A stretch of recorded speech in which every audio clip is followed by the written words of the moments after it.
Brigade Pasukan Khusus Pengawal ke-14 Rusia terus menghukum tentara Ukraina yang berkendara di daerah Dobrovolye dan Bogoyavlenka. Rekamannya ramai beredar di media sosial Telegram Senin 28 Oktober 2024. Tak terhitung sudah berapa kendaraan militer Ukraina yang hancur di medan pertempuran. Angkatan Bersenjata Rusia sama sekali tak membiarkan prajurit Ukraina bisa beroperasi dengan bebas.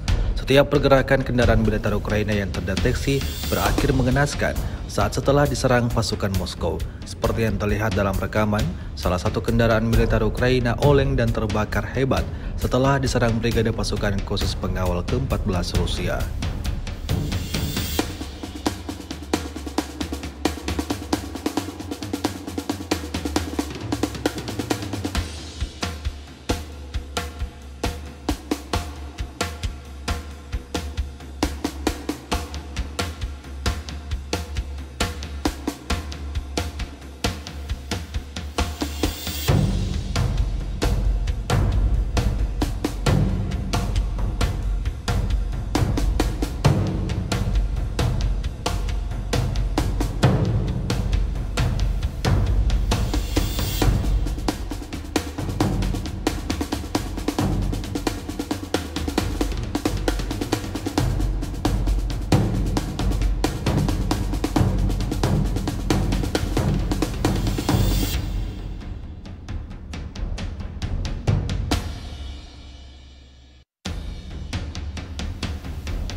Download Tribun X sekarang, menghadirkan lokal menjadi Indonesia.